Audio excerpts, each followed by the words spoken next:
mundo criminal, existem personalidades cujos atos provocam medo até nos criminosos mais endurecidos. Esta história conta sobre pessoas que perderam sua humanidade e pontos de referência morais. Mesmo nos círculos da elite criminal, essas pessoas são vistas como aquelas que ultrapassaram os limites do comportamento aceitável. Em um dia ensolarado de maio de 1967, em Chicago, estado de Illinois, Deborah Evans nasceu em uma família religiosa. Seus parentes a chamavam carinhosamente de Debbie. Como a mais velha de 4 filhos, ela cresceu para se tornar uma pessoa energética e alegre. No entanto, a separação de seus pais deixou marcas na alma de Debbie, o que afetou sua autoimagem. Na busca por calor emocional e compreensão, Debbie frequentemente se sentia atraída por homens significativamente mais velhos. Possivelmente, ela inconscientemente procurava em cada um deles a imagem de seu pai.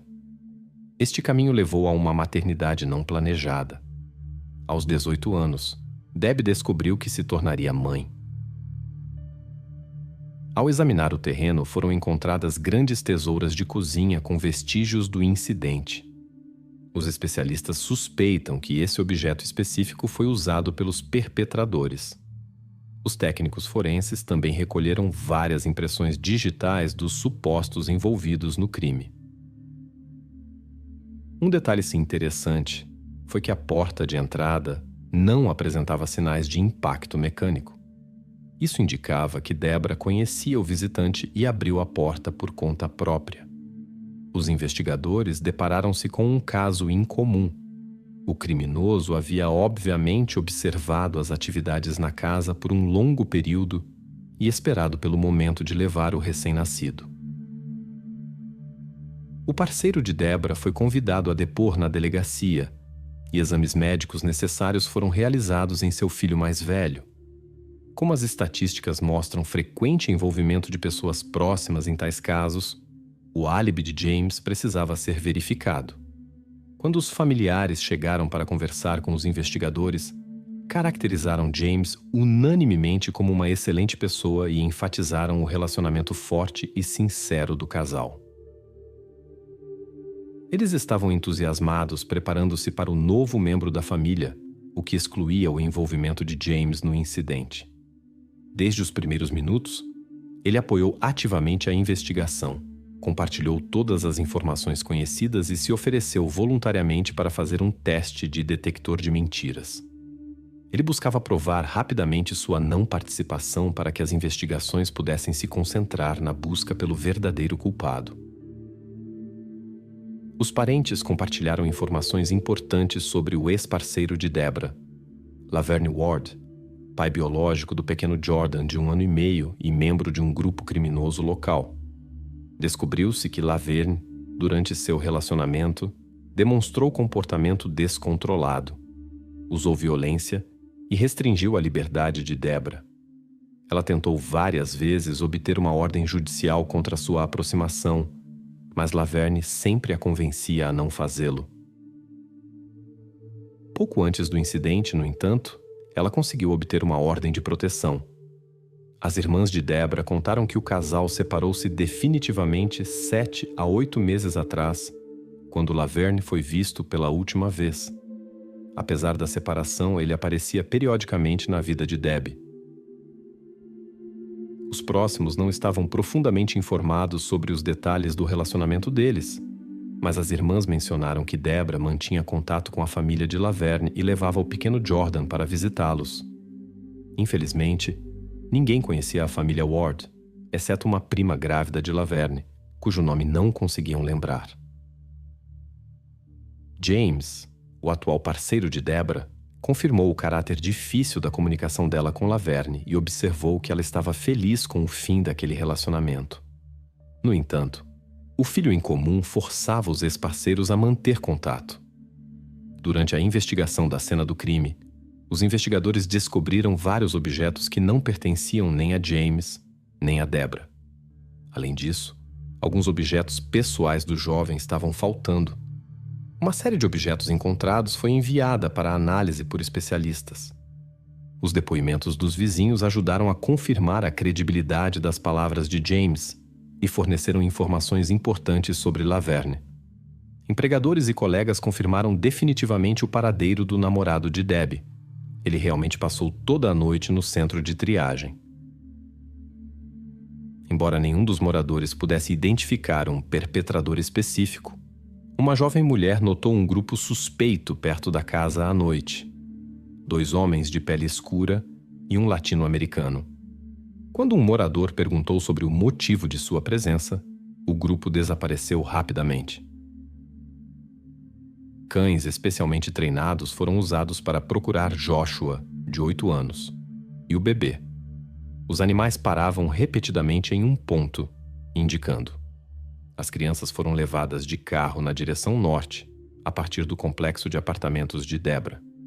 Segundo uma das irmãs, Laverne declarou seus direitos sobre o futuro bebê para Debbie, em agosto do mesmo ano, e insistiu que ela lhe entregasse a criança. Deborah rejeitou suas exigências e habilmente insistiu que James era o pai da criança. A irmã também informou que, 2 dias antes do incidente, Debbie reclamou da atenção invasiva de Laverne. Ele a seguia pelas ruas, a enchia de insultos e tentava provocar uma briga. Durante esse período, Deborah ficou seriamente preocupada com sua segurança e planejou obter uma ordem de restrição temporária, que mais tarde foi concedida. Considerando incidentes anteriores de violência, antecedentes criminais de Laverne e suas conexões com grupos criminosos, ele era de particular interesse para a investigação. Como o paradeiro de Laverne permanecia desconhecido, os investigadores decidiram entrar em contato com sua última namorada, Cynthia Sawyer. Durante uma visita à casa de Cynthia, nem ela nem o procurado estavam presentes. O proprietário informou que não via Laverne há muito tempo, mas deu dicas sobre como encontrar Cynthia para uma conversa e permitiu uma busca no apartamento. Depois de não encontrar nada substancial, os oficiais imediatamente partiram à procura de Cynthia. Após uma longa busca, conseguiram encontrar uma testemunha importante. Ela informou que mantém contato com o suspeito por causa de um filho em comum. Segundo suas palavras, Laverne foi para uma instituição correcional pouco antes do incidente devido à distribuição de substâncias proibidas. Cynthia contou um detalhe interessante. Debbie insistia que Laverne não era o pai biológico do futuro bebê. O jovem, no entanto, estava convencido do contrário e mostrava interesse excepcional pela futura criança. Após os eventos trágicos com Deborah, Laverne contatou Cynthia por telefone e a ameaçou com consequências semelhantes em caso de desobediência. Cynthia não tinha dúvidas sobre o envolvimento de Laverne no acontecido. Ela relatou que ele poderia estar com sua conhecida de 30 anos, Laura Payme. A mulher explicou como encontrar esse local e compartilhou todas as informações conhecidas sobre os parentes do principal suspeito. Isso deu aos investigadores uma fonte confiável de informações sobre a personalidade do jovem. O suspeito não foi encontrado no local indicado, mas Cynthia forneceu outro possível endereço. A dona da casa era Martha Martin, que recentemente se tornou tia de Laverne ao se casar com seu tio. Mas mesmo aqui, a busca foi infrutífera. Martha permitiu a busca no quarto de seu sobrinho, mas nada substancial foi encontrado. Os moradores locais também não puderam compartilhar informações significativas. O exame médico revelou particularidades do ocorrido. Samantha tinha ferimentos na região do pescoço. Os especialistas determinaram que ela tentou se defender. Suspeitava-se que ela fosse uma testemunha ocular casual. Em Deborah, os especialistas encontraram um pequeno objeto metálico. Atenção especial foi dada ao abdômen de Deborah, por onde o bebê foi retirado. Presumivelmente, as tesouras encontradas nas proximidades foram usadas. O exame mostrou vestígios do recém-nascido. Surgiu a questão sobre sua condição após tal intervenção de emergência.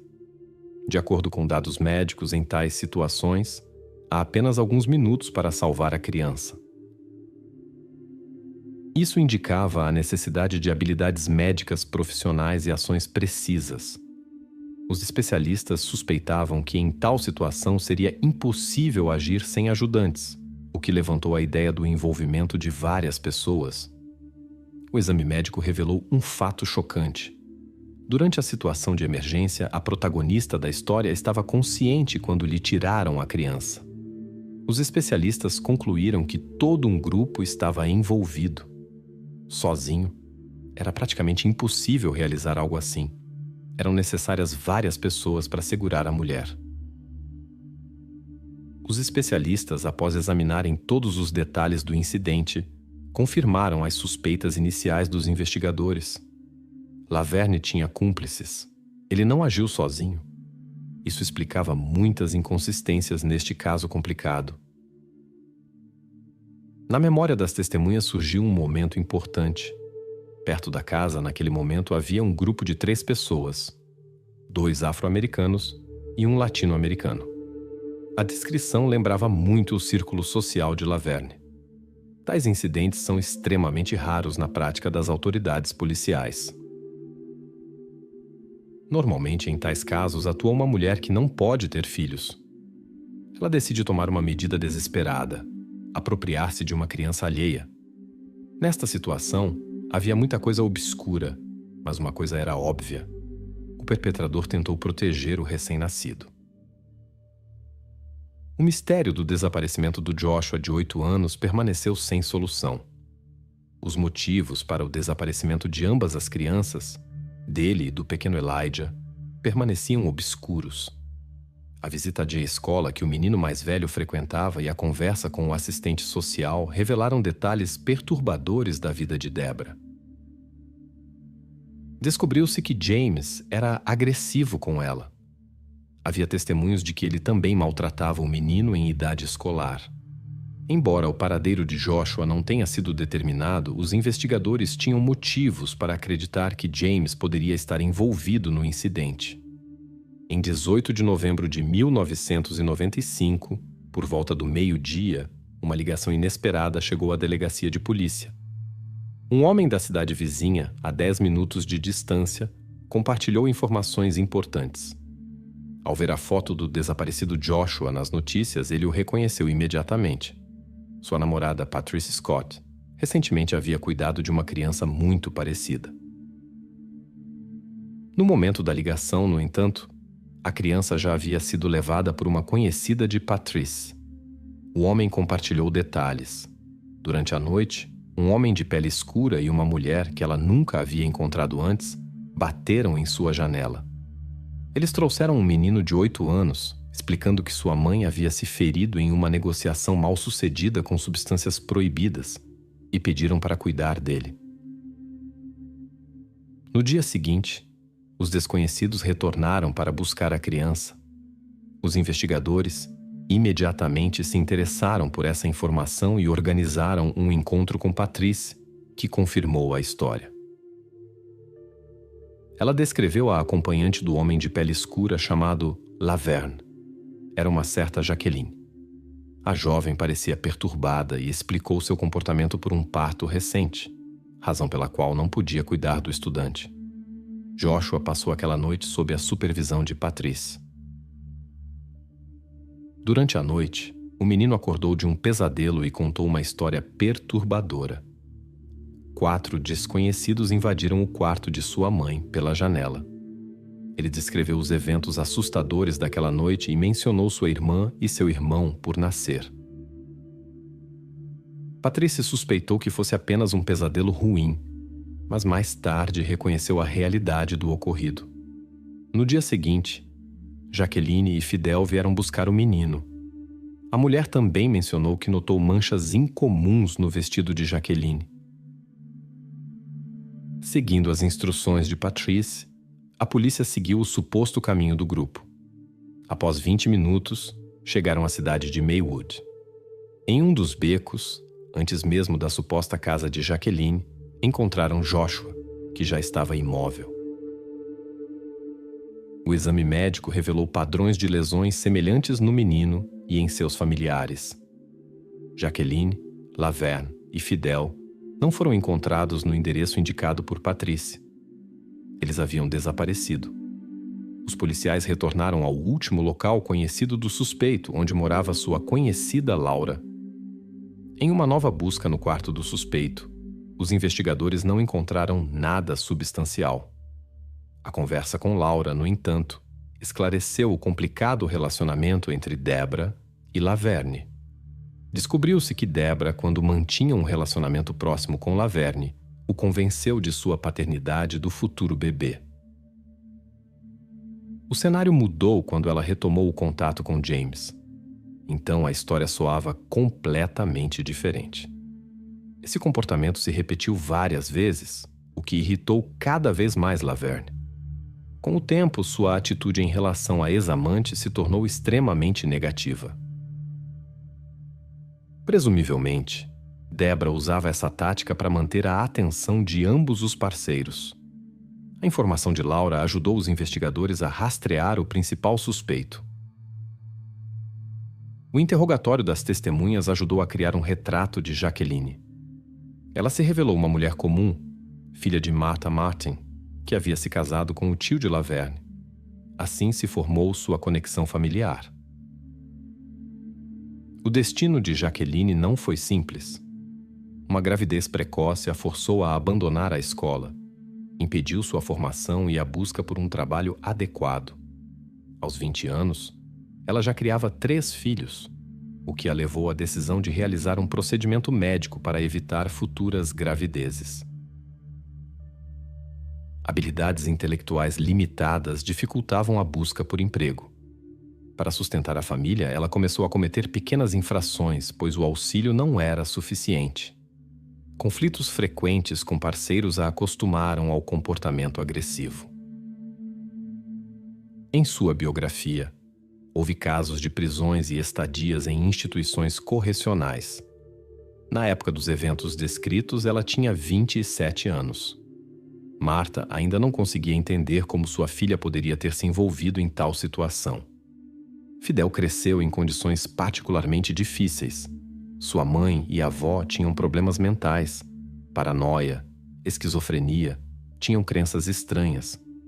Sua infância transcorreu em uma atmosfera incomum para uma pessoa normal. Como resultado, ele se tornou um representante típico de um ambiente problemático. Desde o início do relacionamento com Fidel, Jacqueline mostrou uma inclinação para manipulações. Ela se envolveu com práticas de voodoo para obter controle sobre seu parceiro. Após alguns rituais, sua comunicação assumiu um caráter incomum. Ela o forçava a ações estranhas na crença de seu poder mágico para fortalecer sua influência. Durante brigas, ela perdia o controle. Uma vez, ela até dirigiu seu carro em direção a uma conhecida de Fidel por suspeita de um relacionamento romântico. Apesar das dificuldades, ela obteve uma qualificação médica e a autorização para trabalhar como auxiliar de enfermagem. Este fato tornou-se um elemento importante na compreensão de como certas manipulações médicas foram realizadas usando uma tesoura. A história deste casal começou de maneira incomum. Fidel, 6 anos mais jovem que Jacqueline, sonhava em ser pai. Seu desejo especial era ter um filho com pele clara. Jacqueline, embora não planejasse ter mais filhos, decidiu apoiar o sonho de seu amado. Um ano antes do incidente, Jacqueline anunciou surpreendentemente sua gravidez. Esta notícia causou espanto em muitos, considerando seus procedimentos médicos anteriores. No entanto, sinais externos indicavam sua condição, até mesmo sua barriga ficou mais visível. Neste período, ela começou a buscar ativamente o contato com futuras mães. Seu comportamento levantou questões. Ela frequentemente mudava a data prevista para o parto, referindo-se a erros médicos. Foi notável que Jacqueline rapidamente perdia o interesse em amigas grávidas quando descobria que elas esperavam meninas. Gradualmente, o quadro de suas intenções ficou mais claro.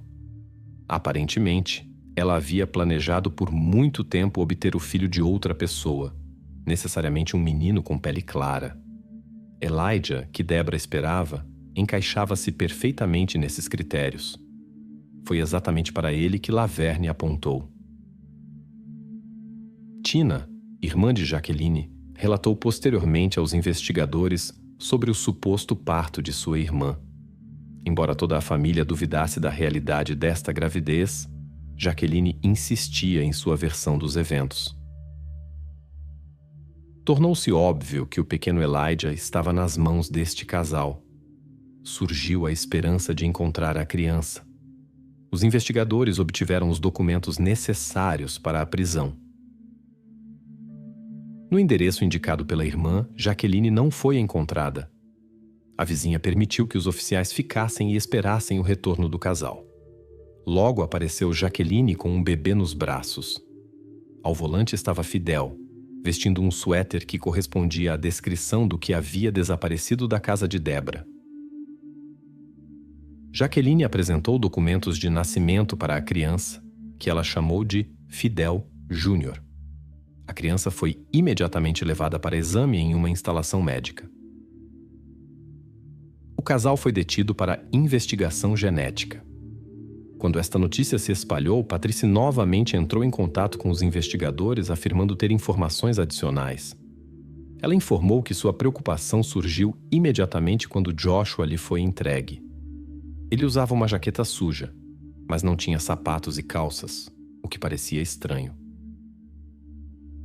No dia seguinte, quando Jacqueline veio buscar Joshua, Patrice começou a fazer perguntas sobre as anomalias notadas. Em resposta, Jacqueline inesperadamente explicou a Joshua que ele precisava tomar medicamentos. Joshua ficou sinceramente surpreso e disse que não tomava medicamentos. Mesmo assim, a jovem insistiu. Após tomar o preparado desconhecido, Joshua passou mal. Consciente de que Joshua poderia contar tudo, o grupo o levou para a casa de Jacqueline. Na lavanderia, eles usaram um cabo elétrico. Depois disso, Jacqueline agiu com determinação particular e usou um objeto afiado.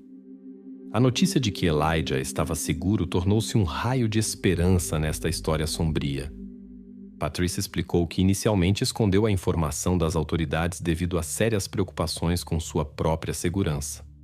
Ela havia sido ameaçada com graves consequências se revelasse. Laverne comportou-se com arrogância durante o interrogatório, enfatizando que nunca prejudicaria uma criança. Ele também negou o envolvimento de Jacqueline e seu amigo Fidel no incidente. Após longas negociações, o suspeito concordou em ajudar na investigação. Segundo suas palavras, ele encontrou Jacqueline e Fidel no dia do incidente, mas não conhecia seu paradeiro atual. Fidel rejeitou todas as acusações. Jacqueline tentou explicar o aparecimento do bebê com uma história de como ela se registrou no hospital sob um nome falso, sem seguro, onde supostamente uma mulher lhe entregou uma criança abandonada. No entanto, o exame genético confirmou que a criança era o filho de Debra. Os três foram acusados de graves ofensas contra Debra, Samantha e Joshua, bem como de detenção ilegal de Joshua e Elijah sob circunstâncias agravantes. Durante a investigação, a origem da arma de fogo foi esclarecida. Eles a obtiveram através de uma conhecida supostamente para autoproteção durante a compra de substâncias proibidas. A magnitude do ocorrido e o número de pessoas envolvidas chocaram até mesmo investigadores experientes.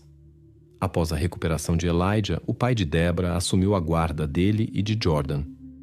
O homem dedicou sua vida à criação de seus netos. Mais tarde, os investigadores determinaram que Jacqueline havia fingido uma gravidez e planejado cuidadosamente suas ações. Laverne, que guardava rancor contra sua ex, sugeriu o plano para ela. Fidel tornou-se um participante casual de seu esquema. Naquela noite, Laverne com 20 anos, Jacqueline com 28 anos e Fidel com 22 anos entraram no apartamento de Debra. A dona da casa deixou os convidados indesejados entrarem. Laverne ofereceu-lhe um acordo. $2.000 em troca da criança para Jacqueline. Debra recusou categoricamente. Mais tarde, descobriu-se que eles nem mesmo tinham tanto dinheiro.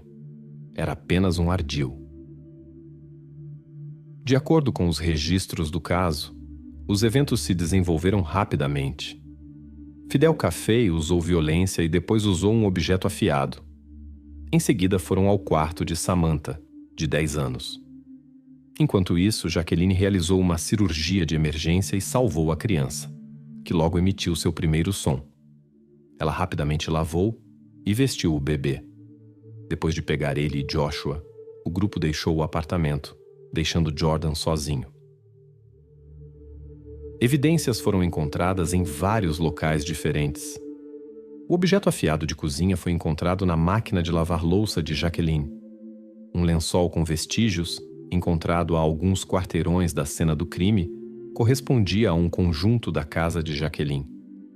Em muitos objetos, tesouras de carne, um cordão, uma bandagem elástica, jaquetas, os especialistas encontraram vestígios biológicos. O teste de DNA confirmou a paternidade de Laverne para ambos os meninos. O tribunal considerou Jacqueline e Fidel culpados de todas as acusações com pena máxima. Laverne também foi considerado culpado, mas os jurados consideraram as evidências insuficientes para a pena máxima. Ele foi condenado à prisão perpétua. Em 2003, o governador de Illinois comutou as penas máximas em prisão perpétua sem possibilidade de liberdade condicional.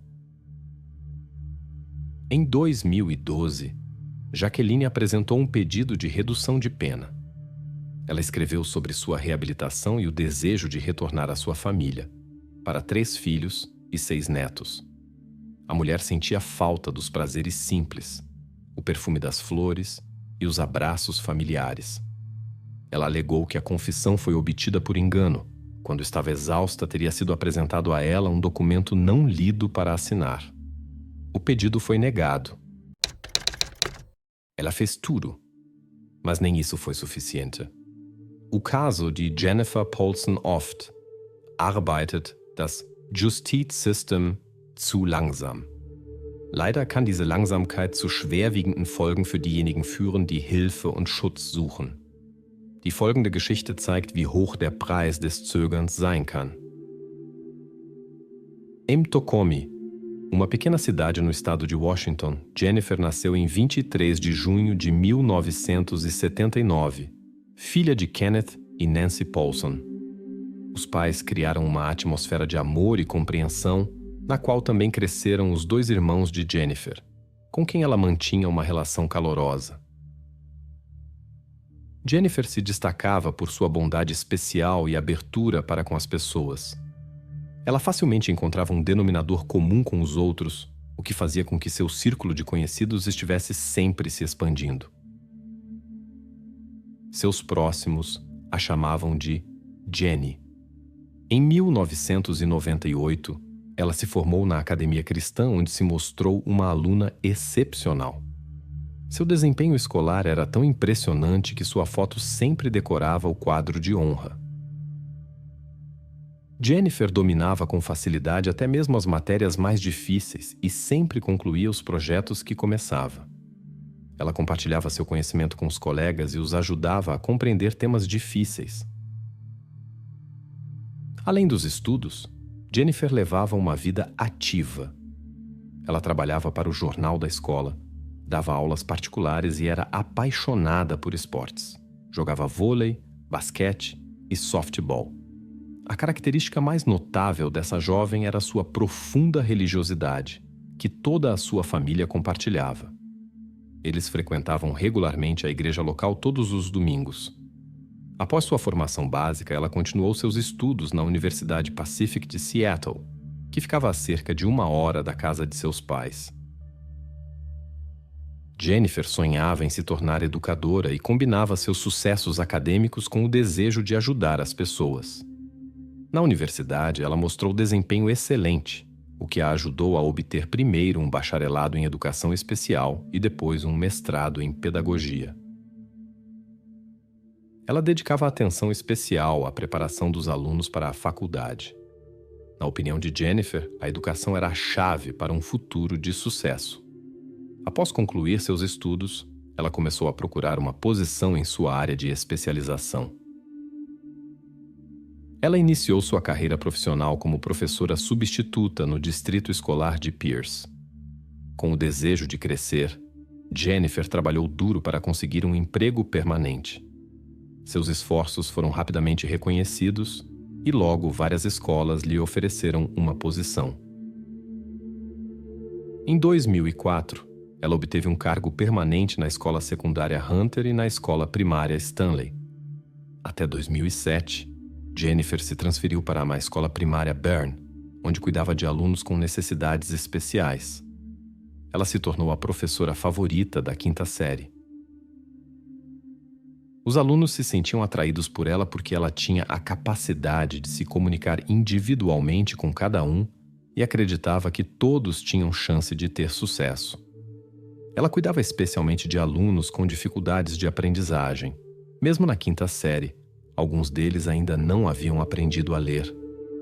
A protagonista desta história estava sempre imersa no trabalho e na preocupação com os outros.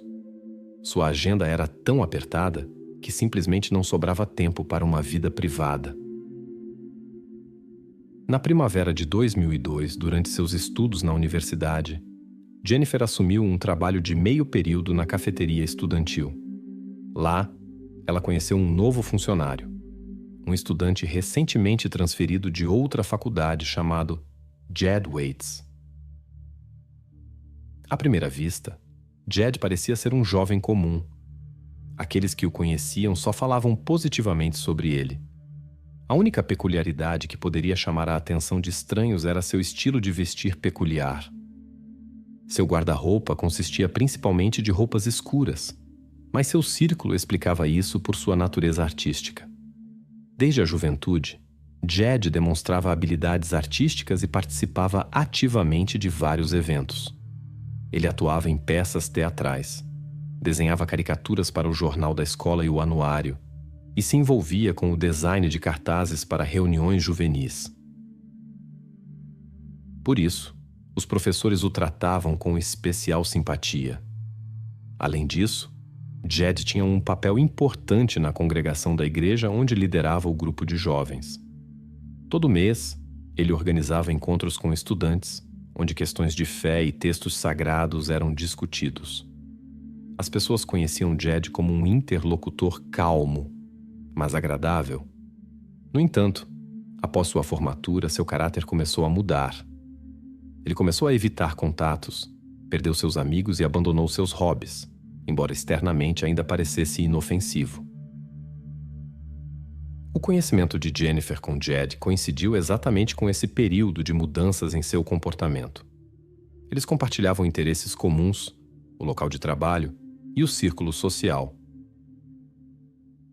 O jovem não se destacava por seu tato, nem mesmo no trato com Jennifer. Apesar da falta de simpatia mútua, era claramente perceptível que ela não lhe era indiferente. A própria Jennifer não mostrava interesse em uma vida privada em geral. Todo o seu tempo era ocupado pelos estudos e pelo trabalho de meio período. Foi precisamente em um dia de trabalho que Jed criou coragem para revelar seus sentimentos e pedir um encontro a ela. Em resposta, ela repetiu o que havia dito a outros. Suas prioridades no momento eram educação e desenvolvimento profissional, não relacionamentos. Esta resposta provocou uma reação inesperada em Jed. Em um surto emocional, ele se comportou de maneira agressiva. Embora a situação tenha sido esclarecida, depois disso eles continuaram sua comunicação apenas no âmbito dos estudos e mantiveram distância. No ano de 2003, ambos concluíram a universidade. Jennifer recebeu seu diploma na área de educação especial e Jed em inglês. Neste momento, eles já não tinham mais contato. Nos últimos meses de estudo, seus caminhos mal se cruzavam. Jennifer estava bastante satisfeita com isso. Após a formatura, ela retornou à sua cidade natal para ficar com sua família. Depois de encontrar trabalho, Ela começou a economizar dinheiro para seu próprio apartamento. Esse era seu objetivo há muito tempo. Jennifer sempre aspirou à independência. Mas sua vida ordenada foi perturbada por uma chamada inesperada do passado. 2 anos após a formatura, Jed de alguma forma havia localizado o número privado da família Paulson. Na primeira conversa, ele falou sobre seu serviço na Guarda Nacional no Kuwait, de onde havia retornado recentemente. Jennifer continuou a conversa educadamente, na esperança de que seria um caso único. Mas logo as ligações se tornaram regulares. No início, ela não deu muita importância a isso. Ela pensou que Jed estivesse simplesmente solitário e estivesse ligando para todos os antigos conhecidos. Mas a situação tornou-se preocupante quando ele começou a ligar várias vezes ao dia e a distraí-la constantemente de seu trabalho. Após conversas com amigos em comum, Jennifer descobriu um fato perturbador. Jed ligava exclusivamente para ela. Seu comportamento tornou-se cada vez mais preocupante. Ele parecia obcecado por Jennifer, o que era assustador. Embora ela tivesse explicado claramente que não poderia haver nada entre eles e pedido que a deixasse em paz, Jed parecia não ouvir essas palavras. Suas ligações eram tão persistentes que a jovem teve que desligar seu telefone. Felizmente, a família apoiou Jennifer neste momento difícil. Embora seus pais estivessem separados e o pai vivesse com outra mulher, eles mantinham um relacionamento amigável. O pai continuava a visitar seus familiares e sua nova parceira se integrou bem à família e tornou-se uma visita frequente em sua casa. No outono de 2006, Jennifer Paulson teve a oportunidade de realizar um sonho há muito acalentado. Ela havia economizado para o primeiro pagamento de uma hipoteca. Logo encontrou uma casa aconchegante a apenas alguns quilômetros de sua família. Jennifer estava feliz com sua recém-descoberta independência e esperava que as ligações incômodas parassem após a mudança. Suas esperanças foram frustradas, porém, quando poucos dias após se mudar para a nova casa, ela ouviu novamente aquela voz ao telefone da qual havia fugido. Antes mesmo de conseguir se estabelecer adequadamente em seu novo lar, ela se encontrava na mesma situação novamente. Decidiu ignorar as ligações, esperando que isso diminuísse a persistência de Jed. Mas essa tática provou ser difícil. Surpreendentemente, quando o telefone ficou em silêncio, a própria Jennifer começou a ligar para Jed, tentando apelar para sua razão. Curiosamente, em tais momentos ele não atendia o telefone, mas depois retomava suas tentativas persistentes de contato. A história desse relacionamento estranho tomou um rumo inesperado. O perseguidor de repente desapareceu da vida de Jennifer por quase 1 ano. Mais tarde, tornou-se conhecido o que aconteceu em sua vida durante esse período. Durante o tempo de tranquilidade, Jennifer começou a se recuperar e suspeitava que Jed poderia ter se mudado ou se interessado por outra pessoa. Mas a paz foi apenas temporária. Ele ligou novamente e falou como se não tivesse havido pausa. As ligações foram retomadas com a mesma persistência, cerca de 10 vezes por dia, às vezes mais. Esse padrão se repetiu por vários anos, períodos de atenção persistente alternados com longos silêncios. Uma nova onda de tentativas de contato começou em 2008. Desta vez, o comportamento de Jed tornou-se particularmente perturbador. Jennifer só percebeu a gravidade da situação quando ele apareceu na escola onde ela trabalhava. Ele simplesmente passou pelo seu escritório e então entrou sem ser convidado. Este momento foi o mais assustador para Jennifer. Ela sabia exatamente que nunca havia falado a Jed sobre seu local de trabalho. A percepção de que ele a havia rastreado e agora estava na instituição educacional causou-lhe grande preocupação. Quando Kenneth, o pai de Jennifer, soube disso, perdeu a paciência. Ele ligou para Jed e o advertiu enfaticamente para ficar longe de sua filha, ameaçando-o com consequências. Mas essas palavras não tiveram efeito. O persistente admirador não desistiu, mas em vez disso enviou presentes para Jennifer no trabalho: flores e um ursinho de pelúcia, após o que ele apareceu pessoalmente novamente. Durante o encontro, Jennifer teve uma conversa séria com ele e pediu que parasse de visitar a escola, ameaçando-o com uma possível queixa à polícia caso continuasse com seu comportamento. O comportamento do desconhecido preocupava seriamente a jovem. Jennifer imediatamente informou a administração da escola e seus colegas sobre a situação, pois estava preocupada com a segurança dos alunos. A equipe foi instruída a chamar a polícia imediatamente se essa pessoa aparecesse. Mas nem isso impediu o visitante intrometido.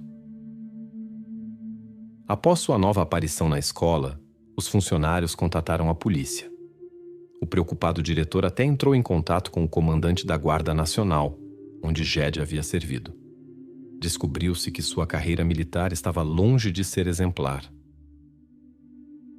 Segundo o comandante, o jovem mostrou peculiaridades desde os primeiros dias de seu serviço de aproximadamente 2 anos. Durante esse tempo, ele causou vários conflitos, insultou um camarada e mostrou desrespeito aos superiores. Mais tarde, foi transferido para o Kuwait. A principal razão para sua dispensa foi seu estado mental instável. É notável que Jennifer havia tentado anteriormente encontrar informações sobre ele em vários bancos de dados oficiais, mas sem sucesso. Depois de estudar as informações perturbadoras sobre o passado de Jed, Jennifer ficou seriamente preocupada com sua segurança. Em setembro de 2008, ela recorreu ao tribunal para obter proteção. Em sua denúncia, a professora descreveu detalhadamente o comportamento estranho de Jed, telefonemas intermináveis e seu aparecimento inesperado em seu local de trabalho. O tribunal analisou o pedido de Jennifer e emitiu uma ordem de restrição temporária. De acordo com o documento, Jed estava proibido de se aproximar dela, de aparecer em sua casa ou local de trabalho. Ele tinha que manter uma distância de pelo menos 300 metros. Após receber o documento oficial, Jennifer sentiu-se mais segura.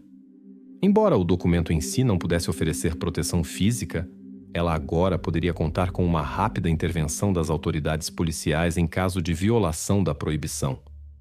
Depois de saber mais sobre o passado de Jed, ela estava pronta para chamar a polícia à menor violação da proibição. Jed foi oficialmente informado sobre a decisão do tribunal e advertido sobre as consequências de uma violação. Jennifer gradualmente se acalmou e esperava nunca mais vê-lo. Mas logo depois, olhando pelo espelho retrovisor de seu carro, notou com horror o carro de Jed fazendo sinais com os faróis para ela. Sem hesitar, ela imediatamente ligou para o número de emergência. A conversa com a atendente provou ser difícil. A funcionária insistentemente perguntou sobre a identidade do perseguidor, sem prestar atenção ao mais importante: a ordem de restrição existente contra esse homem e o medo que Jennifer tinha dele. Finalmente, chegaram a um entendimento, e foi aconselhado à jovem que dirigisse calmamente até a delegacia de polícia. Quando Jennifer chegou, os guardas da lei já estavam a postos, incluindo as viaturas. Eles esperavam por Jed, que foi imediatamente preso. Na sala de interrogatório, o jovem negou todas as acusações de perseguição. Até o julgamento, ele foi detido, com uma fiança fixada em $10.000. Normalmente, a fiança em tais casos é de cerca de $2.000. Mas o comportamento imprevisível do jovem forçou o juiz a quintuplicá-la. Infelizmente, essa medida provou ser insuficiente. Jed tinha os meios necessários. 4 dias após sua prisão, ele foi libertado. Até o momento fatídico, faltavam apenas 3 dias. Ao saberem da libertação do perseguidor sob fiança, Jennifer e seus familiares foram tomados pela preocupação. A madrasta pediu à jovem pelo telefone que não voltasse para a casa vazia, que temporariamente não fosse ao trabalho e ficasse com a família onde estaria protegida. Jennifer decidiu ir para a casa de sua mãe. Quando chegou, Esta recebeu sua filha em lágrimas e confessou que temia que Jed pudesse impedi-la de chegar. Chegando em segurança, a emocionada Jennifer quis primeiramente orar por Jed. Mesmo em um momento como esse, ela manteve sua bondade e compaixão. Seguindo o conselho de seus parentes, Jennifer decidiu morar com sua família. Os irmãos pretendiam se revezar na casa para garantir sua segurança. No entanto, a jovem não queria ficar constantemente confinada. Ela decidiu continuar ensinando, pois não queria abandonar seus alunos.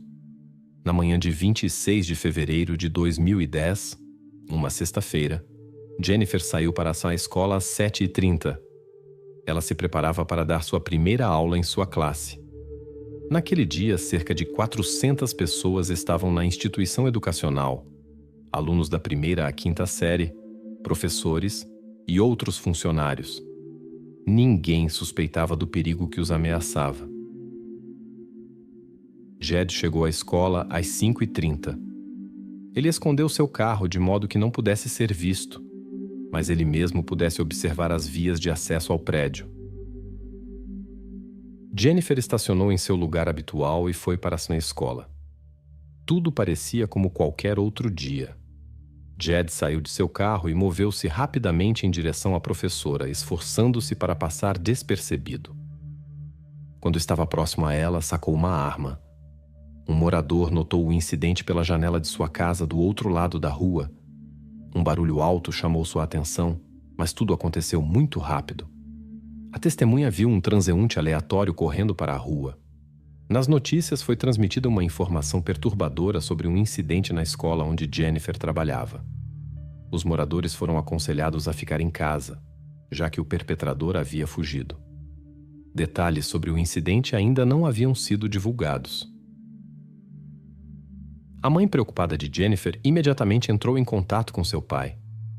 Os pais correram juntos para essa instituição educacional, esperando que a informação fosse falsa e que Jed não tivesse nada a ver com isso. Ficaram horrorizados quando descobriram que o perseguidor havia alcançado Jennifer e ela não sobreviveu ao encontro com ele. No caos que se seguiu, o perpetrador conseguiu escapar de carro. No entanto, várias testemunhas lembraram-se de sua aparência e do carro.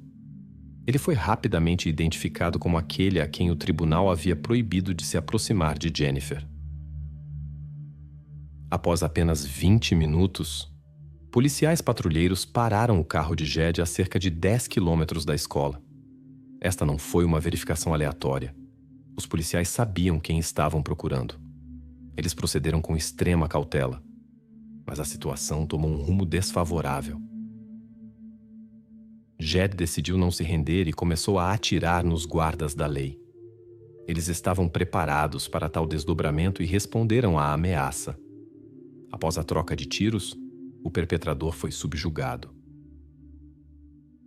Felizmente, nenhum dos policiais ficou ferido. Mais tarde, descobriu-se que Jed tinha várias armas consigo, o que poderia ter levado a consequências ainda mais graves.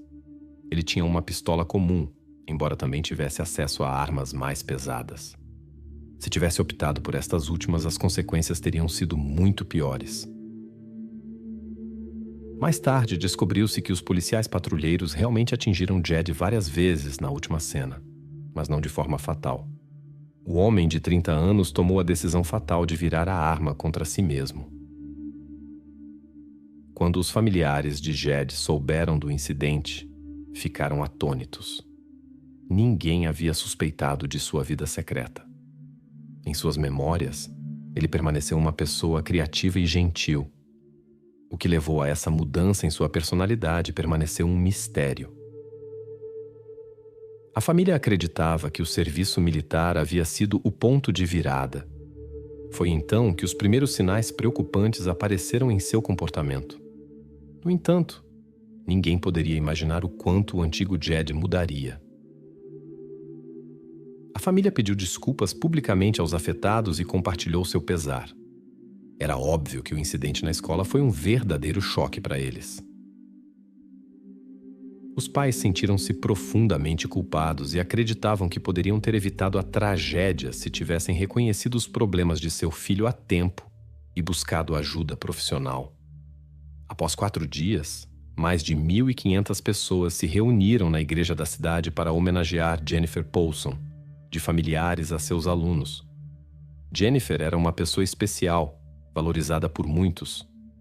Infelizmente, entre aqueles que nutriam sentimentos por ela, havia alguém que não conseguia controlar suas emoções. Seus alunos e familiares ficaram profundamente abalados com o ocorrido. Graças ao seu cuidado e atenção, muitos de seus protegidos viram um caminho para uma vida melhor. Jennifer era frequentemente a única pessoa que acreditava em jovens difíceis e apoiava suas aspirações. Na despedida de Jed, apenas alguns parentes e amigos estavam presentes. Os reunidos sentiram menos tristeza do que choque com a verdade revelada sobre uma pessoa que acreditavam conhecer. Um de seus amigos confessou em seu discurso que não reconhecia aquele de quem se despedia. Aparentemente, ele nunca havia realmente conhecido essa pessoa. Aquele Jed com quem havia conversado e se tornado amigo parecia incapaz de tal ato.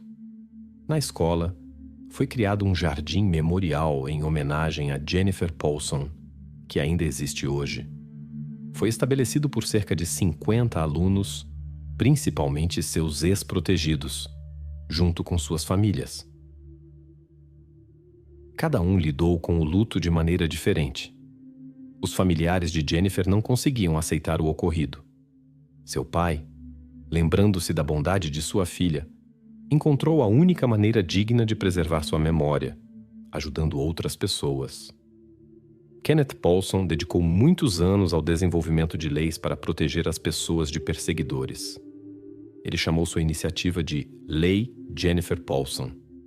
O objetivo principal era alcançar uma resposta mais rápida das autoridades em tais casos, para evitar situações como a de Jed. A nova lei equiparou a perseguição online à perseguição real. Ken também insistiu na criação de um banco de dados públicos sobre pessoas com tendência à perseguição, para que qualquer pessoa pudesse verificar um conhecido perturbador. Essa ideia surgiu porque Jed já havia estado envolvido em incidentes semelhantes anteriormente. Se essas informações estivessem disponíveis quando Jennifer procurou informações sobre ele, ela teria descoberto sobre seu passado.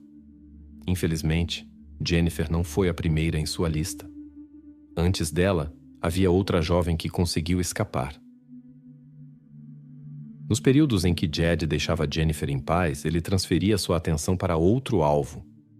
Quando surgiam dificuldades lá, ele reaparecia na vida de Jennifer. Após receber a ordem judicial, ele atacou outra jovem. Isso aconteceu em novembro de 2008. Jed foi acusado, mas os detalhes do caso permaneceram confidenciais. A primeira jovem teve a sorte de sobreviver, embora tenha ficado ferida. Apesar deste incidente, as autoridades não detiveram o perseguidor e ele continuou a assediar Jennifer. O problema da perseguição era particularmente agudo naquela época, como ainda é hoje. De acordo com estatísticas oficiais, nos Znauá, cerca de 3 a 4 milhões de cidadãos adultos se tornam vítimas de perseguição a cada ano, e estes são apenas os casos registrados. O número real de afetados é provavelmente muito maior. Até recentemente, um perseguidor só poderia ser responsabilizado em casos comprovados de conflitos domésticos ou atenção indesejada de natureza íntima. Em outros casos, os representantes da lei limitavam-se a uma advertência verbal. Quando a proposta de Kenneth Paulson finalmente recebeu status oficial e foi consagrada em lei, ele sentiu que havia alcançado um objetivo importante. Ele estava convencido de que a nova lei ajudaria muitas pessoas a evitar um fim trágico em situações semelhantes.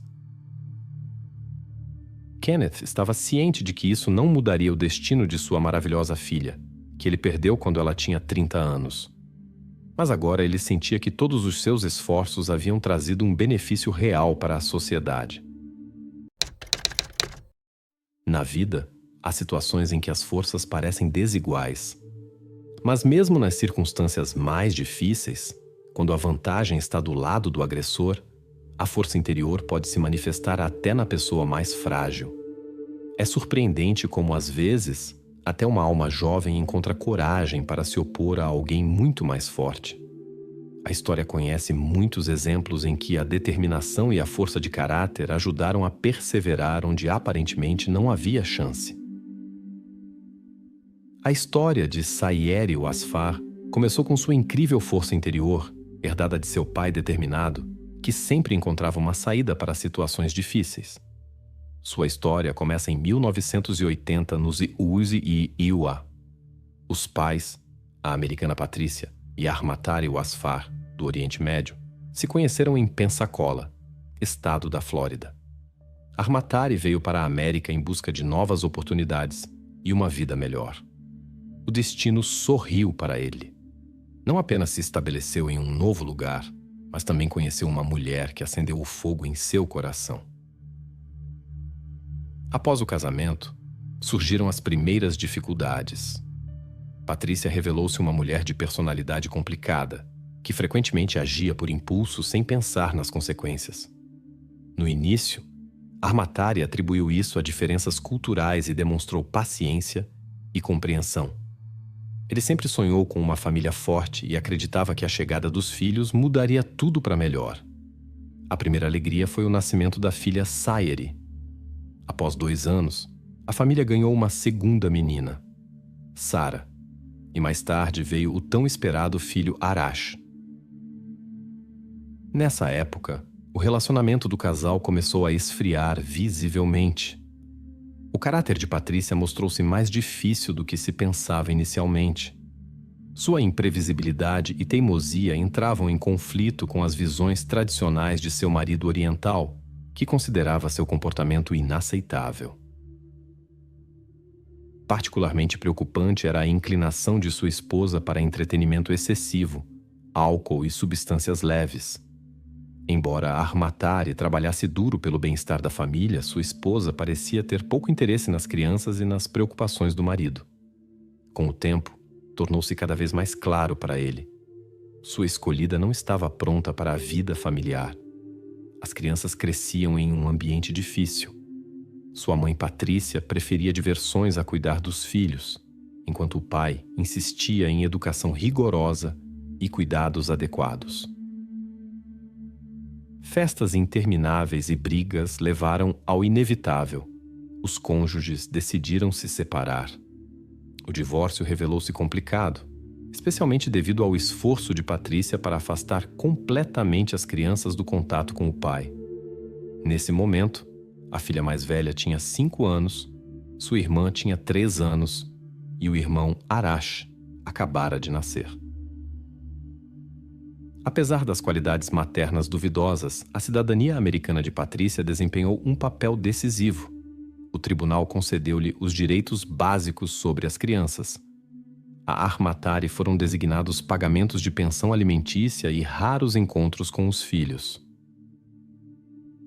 Essa decisão afetou profundamente o homem. Ele estava convencido de que sua ex-esposa não seria capaz de cuidar adequadamente de 3 crianças. Sua preocupação com o bem-estar delas foi ignorada pelo tribunal. Abalado por isso, Armatari deixou a Flórida e se estabeleceu em Rochester, estado de Nova York, para tentar um novo começo. O imigrante determinado logo formou uma nova família e alcançou sucesso profissional. Sua segunda esposa, uma mãe experiente, criou excelentemente seus filhos de um casamento anterior. No entanto, a preocupação com seus próprios filhos não deixava Armatari em paz. Os raros encontros com as crianças apenas intensificavam sua inquietação. A cada vez, ele notava sinais cada vez mais preocupantes em sua vida doméstica e comportamento. Apesar dos pagamentos regulares de pensão alimentícia e tentativas de manter contato, ele via que as crianças não estavam recebendo os cuidados necessários. Durante esse período, Patrícia desenvolveu dependência de substâncias proibidas. Sua casa tornou-se ponto de encontro de pessoas duvidosas. Os relatos das meninas sobre os acontecimentos suscitaram sérias preocupações quanto à sua segurança. A história de Ashmatari estava cheia de amargura e decepções. Ele preocupava-se constantemente com o bem-estar de seus filhos, suspeitando que na casa de sua ex-esposa ocorriam encontros indesejados com pessoas duvidosas. O homem tentou várias vezes obter a custódia total na justiça, mas foi rejeitado a cada vez. Ashmatari estava convencido de que sua origem estrangeira desempenhou um papel decisivo nessas decisões. Muitos compartilhavam seu ponto de vista. Se ele fosse americano nato, as chances de obter a custódia teriam sido significativamente maiores. Patrícia parecia gostar de criar dificuldades para o ex-marido e para as crianças. A vida em comum deles foi difícil desde o início. A preocupação de Ashmatari com as crianças tinha motivos válidos. A dependência de Patrícia levou a frequentes problemas com as autoridades policiais, e as crianças eram deixadas por conta própria. Em seus métodos de educação, faltava o cuidado com as crianças. A mulher podia deixá-las sozinhas por longas horas enquanto passava tempo em bares. Ao retornar para casa em estado alterado, mostrava comportamento agressivo. Palavras grosseiras tornaram-se tão comuns que as crianças pararam de prestar atenção nelas. As manhãs podiam ser particularmente difíceis. Quando Ashmatari tentava discutir isso com sua ex-esposa, ela justificava seu comportamento com a necessidade de disciplina e insinuava a possibilidade de transferir as crianças para uma instituição especial. O homem encontrava-se em uma situação sem saída. Temia que as crianças pudessem acabar no sistema de custódia, onde suas possibilidades de se comunicar com elas seriam limitadas. A filha mais velha, Sayeri, assumiu cedo o papel de mãe para os mais novos.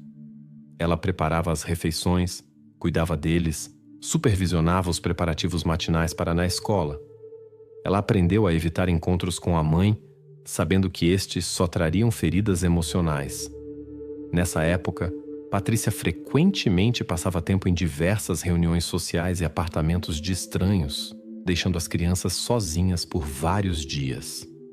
Sayeri, de 8 anos, e Sara, de 6, tornaram-se muito próximas. A mais velha ajudava a mais nova a cuidar do irmão e a manter a casa. As meninas se tornaram tão unidas que até se vestiam de forma idêntica, e muitos as consideravam gêmeas. A vida da família mudou quando Patrícia conheceu Raymond Wake. No início, ele causou uma impressão agradável. Era atencioso com as crianças. Mimava-as com doces e presentes que elas nunca tinham visto antes. Não é de surpreender que os pequenos logo se acostumaram com o amigável visitante. No entanto, por trás da fachada amigável, escondia-se uma pessoa com um passado sombrio. Raymond tinha problemas com a lei. Pequenas infrações, posse de substâncias proibidas e comportamento inadequado. Patrícia não sabia de nada disso, embora Ashmatari tivesse certeza. Mesmo se ela descobrisse a verdade, a ex-esposa não teria rompido o contato. Ela estava feliz que Raymond assumisse o cuidado das crianças e a libertasse de todas as responsabilidades. A negligência da mãe e sua inclinação para o álcool criaram as condições para que a verdadeira natureza de Raymond viesse à tona. O encanto do tio amigável logo foi substituído por inquietação nas crianças. Apesar de sua pouca idade, Sayeri notou sinais perturbadores em seu comportamento. Mesmo na companhia de adultos, Raymond parecia evitar interações com seus pares. Ele procurava qualquer oportunidade para ficar sozinho com as meninas, entrava no banheiro durante o banho delas. Quando passava a noite, podia entrar no quarto das crianças enquanto Sayeri e Sara se preparavam para dormir e ficava parado em silêncio no canto, observando-as. A irmã mais velha notou várias vezes seu olhar perturbador. Ela discutiu isso com Sara, e esta compreendeu do que Sayeri estava falando. Ambas se sentiam desconfortáveis na presença dele. O desejo persistente de Raymond de passar tempo com crianças que não eram suas causava-lhes grande preocupação. O que aconteceu a seguir mudou para sempre a vida da menina mais velha. Raymond manipulou as crianças mais novas para mantê-las em silêncio. Ele era cauteloso e tentava não deixar vestígios. Sayeri guardou tudo em segredo, por medo pelo seu irmão e sua irmã. O homem agia com confiança. Patrícia estava ausente, ou em um estado em que não podia ajudar as crianças. Esta situação durou vários meses, até que Patrícia finalmente se separou de Raymond. O motivo foi seu comportamento inaceitável em relação a ela. Quando ela percebeu com quem havia se envolvido, terminou o relacionamento. Na época, Akhmatari não soube pelo que sua filha havia passado. Sayeri sentiu alívio quando Raymond desapareceu de sua vida, mas como se descobriu, foi cedo demais. Neste período, a mulher passava cada vez mais tempo em locais de entretenimento, deixando as crianças sozinhas por horas. Ela escolhia diversões duvidosas e conhecidos indesejáveis em vez de cuidar de sua família. Em 21 de setembro de 1988, Patrícia foi a mais uma festa, deixando seu conhecido no apartamento. Após algum tempo, ele também saiu e juntou-se a ela no bar. Para Sayeri, de 8 anos, este comportamento de sua mãe já havia se tornado um hábito. Há muito ela tinha assumido o cuidado dos mais novos. À noite, ela preparava o café da manhã escolar para todos, separava as roupas e colocava todos na cama, reservando algumas tarefas para amanhã. Normalmente, ela ajudava seu irmão e sua irmã a se prepararem para a escola, por isso acordava mais cedo e tentava terminar antes do retorno da mãe. Geralmente, Patrícia ainda não estava em casa nesse horário. As crianças tentavam sair cedo para evitar encontros desagradáveis. Mas naquela noite, algo mais perturbador aconteceu.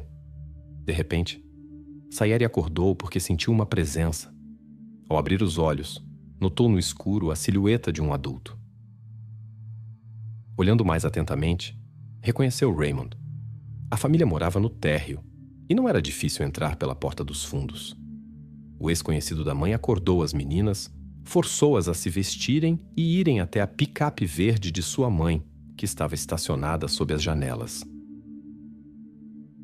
Então, ele as levou para uma área arborizada. Raymond disse que as estava levando para sua mãe, que supostamente esperava na casa dele. A mais velha entendeu que isso não era verdade, mas não podia fazer nada e apenas esperava pelo melhor. O carro parou. A perturbada Sayeri olhou fixamente para na escuridão, tentando entender onde estavam. Ela tentou não mostrar medo e enxugou as lágrimas quando Raymond abriu a porta. Ele perguntou se ela havia contado a alguém sobre o segredo deles. Ela balançou a cabeça negativamente, o que agradou Raymond. Ele prometeu novamente que as irmãs logo veriam sua mãe se fossem obedientes. Raymond pegou algo do porta-malas e imobilizou Sarah no banco traseiro. Então, levou Sayeri para longe. A irmã ouviu seus gritos e perguntou o que estava acontecendo, mas a mais velha apenas a acalmou depois, dizendo que logo voltariam para casa. No silêncio noturno da estrada florestal apareceram as luzes de um carro se aproximando. Raymond saiu apressadamente e exigiu que Sayeri voltasse para o banco da frente.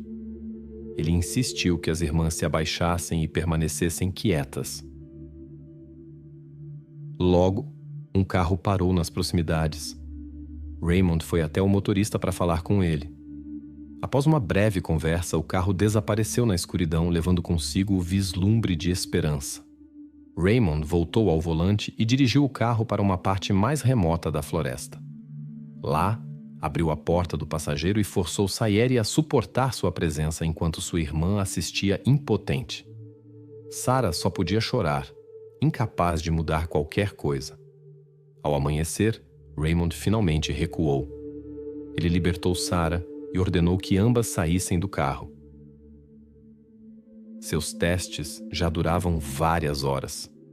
Raymond levou as irmãs para o interior da floresta, ignorando todas as perguntas delas com completo silêncio. Sayeri sussurrou para sua irmã suas dúvidas sobre o encontro com a mãe. Patrícia realmente não suspeitava de nada enquanto passava seu tempo em mais um bar. A situação tornou-se ainda mais sinistra quando o homem começou a amarrar Sarah. Ele forçou ambas a se ajoelharem e ordenou que rezassem. Em pé atrás delas, ele sacou um objeto afiado e usou violência contra Sayeri. Ela caiu, mas permaneceu consciente. Sentindo suas roupas ficarem molhadas, decidiu ficar quieta, na esperança de evitar outras ações. Sayeri viu quando ele se aproximou de sua irmã. A irmã mais nova tentou se defender, mas amarrada, ela não podia se proteger nem fugir. Sarah sofreu mais do que sua irmã mais velha. Sayeri continuou rezando, fingindo que ele iria embora. Ele passou por cima delas. A irmã mais velha ouviu os passos se afastando. Assim que o som do motor do carro desapareceu na distância, Sayeri se levantou e correu para sua irmã. Ela tentou acordar Sarah, implorando para que acordasse para juntas buscarem ajuda. Quando sua irmã não respondeu, decidiu procurar socorro sozinha, embora em seu íntimo já soubesse. Sua irmã mais nova não estava mais com ela. A irmã mais velha conseguiu, apesar das dores, chegar à estrada na borda da floresta. Consciente da gravidade da situação, esperava encontrar ajuda. Felizmente, o primeiro carro que passou parou. No veículo estava um casal de idosos. Quando viram o estado da jovem, compreenderam imediatamente. Algo terrível havia acontecido. Sayeri ainda conseguiu contar-lhes sobre sua irmã, que também precisava de ajuda. Indicou a direção aproximada na floresta. Depois disso, suas forças a abandonaram. No início da manhã, às 6h30, os idosos chamaram os serviços de emergência. Os paramédicos que chegaram levaram a jovem imediatamente para o centro médico mais próximo. Os especialistas ficaram impressionados com sua incrível força de vontade e resistência. Em momentos críticos, os médicos tiveram que dar o máximo para ajudar a jovem. Lutaram por sua condição 3 vezes inteiras. Foi necessária ajuda médica intensiva. Segundo os médicos, aconteceu um verdadeiro milagre. Vasos importantes permaneceram intactos, a apenas alguns milímetros do local do incidente. Os médicos observaram que, se o ferimento tivesse sido apenas um pouco diferente, os eventos poderiam ter se desenrolado de forma completamente diferente. Nesse caso, a jovem não teria nem mesmo chegado à estrada, pois teria perdido a consciência antes de poder pedir ajuda. Os médicos alertaram sobre um longo caminho de recuperação, que exigiria muita força e paciência. Além da atenção física, havia também o trabalho com um psicólogo pela frente. Quando os agentes da lei entraram em contato com a mãe das irmãs, Patrícia, ela ainda estava se recuperando de excessos noturnos. Ela nem sequer havia notado a ausência de suas filhas no apartamento. Assim que Sayeri recuperou a consciência e pôde falar, imediatamente perguntou sobre sua irmã. Neste momento, os representantes da lei já haviam encontrado Sarah. Eles encontraram a irmã mais nova na floresta, no local que Sayeri havia indicado. Infelizmente, ela não precisava mais de ajuda. Tudo aconteceu rápido demais. Sayeri demonstrou uma firmeza incrível e tornou-se uma ajuda importante para essa investigação. Ela estava determinada a cooperar com as autoridades policiais e forneceu-lhes uma descrição detalhada do carro verde de Raymond, bem como do próprio criminoso. No mesmo dia, conseguiram determinar seu paradeiro. O homem estava na casa de seus pais, onde também estava seu carro. Para os investigadores que chegaram, bastou uma olhada pela janela para notar as roupas sujas no interior.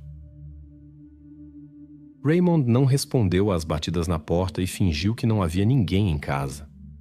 No entanto, quando o telefone tocou, ele atendeu. O atendente de emergência explicou que a casa estava cercada pelas autoridades policiais e seria melhor sair voluntariamente. Reconhecendo a impossibilidade de escapar da situação, ele concordou. O homem não agravou sua situação e saiu com as mãos levantadas. Apesar das provações vividas, Sayeri decidiu firmemente testemunhar no tribunal para restaurar a justiça para sua irmã. Sua determinação impressionou todos os presentes. O tribunal reconheceu que o comportamento da mãe criou uma situação perigosa para as crianças e apoiou a posição de Ahmatari. A ele foi concedida a custódia de ambas as crianças. Após a recuperação e alta do hospital, o pai as levou para Rochester. Lá, ele vivia com sua nova esposa, que recebeu calorosamente as crianças que haviam passado por um período difícil. A família os ajudou a se adaptarem ao novo ambiente. A casa tornou-se mais animada, pois a madrasta tinha seus próprios filhos. O irmão e a irmã finalmente encontraram um porto seguro e o cuidado de seus familiares. Raymond negou seu envolvimento no incidente, mas buscas na casa e no carro revelaram muitas provas importantes.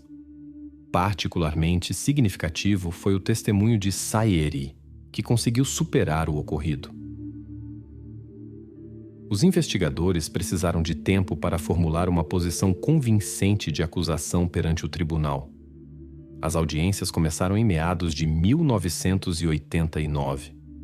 Até esse momento, Raymond não havia admitido as ofensas que lhe eram imputadas. Segundo a versão do acusado, alguém havia pego seu carro sem permissão naquela noite. Ele próprio supostamente passou o tempo em casa com diversões duvidosas e não notou nada. Os investigadores estavam convencidos da inverossimilhança de suas declarações. De acordo com a acusação, ele invadiu o apartamento de sua ex-parceira tarde da noite com um pé de cabra. Depois disso, levou 2 irmãs para uma área florestal. Após algum tempo, a irmã mais velha ajudou os investigadores apesar de sua pouca idade. Ela mostrou incrível firmeza quando veio da casa de seu pai em Rochester para a Flórida para testemunhar. Raymond tentou influenciá-la durante as audiências, olhando-a com expressão ameaçadora, mas ela não cedeu à pressão e relatou em detalhes os eventos daquela noite. Graças ao seu testemunho, foi possível encontrar uma importante peça de evidência a 150 metros de distância da estrada que atravessava a área florestal. No local, foram encontrados vestígios indicando que Sarah havia estado ali. Nas proximidades, descobriram marcas de pneus que correspondiam ao perfil dos pneus do veículo de Raymond. Os investigadores também encontraram pedaços de tecido com vestígios biológicos, que mais tarde se revelaram partes das roupas do carro do acusado. Ahmatari sofreu intensamente com o que aconteceu com suas filhas. Ele aguardava impacientemente a sentença e esperava por uma decisão justa. Patrícia, por outro lado, mostrou uma surpreendente indiferença em relação ao processo e preferiu afogar sua tristeza em companhia. O acusado negou obstinadamente seu envolvimento, pois compreendia a gravidade das acusações. Ele manteve a versão de um roubo de carro e descreveu as evidências como plantadas. Quando essa linha de defesa não funcionou, começou a alegar que a polícia violou a lei ao prendê-lo sem mandado. O tribunal rejeitou essas objeções. Mesmo sem as evidências encontradas após a prisão, havia motivos substanciais para deter o suspeito. A acusação agiu com confiança desde o início. O advogado parecia não duvidar do envolvimento de seu cliente, razão pela qual se concentrou na redução da pena. O júri considerou Raymond culpado de todas as acusações. Seguiu-se uma série de recursos e manobras jurídicas que atrasaram a execução da sentença. Ele continuou mostrando agressividade em relação a Sayeri, enviando cartas intimidadoras e acusando-a de mentir. Mas agora ela vivia em segurança com seu pai e sua madrasta. Após muitas provações, Ahmatari finalmente conseguiu criar um lar tranquilo e seguro para as crianças, onde elas experimentaram verdadeiro cuidado pela primeira vez. Quando parecia que a vida começava a se normalizar, Patrícia interferiu novamente em seu destino.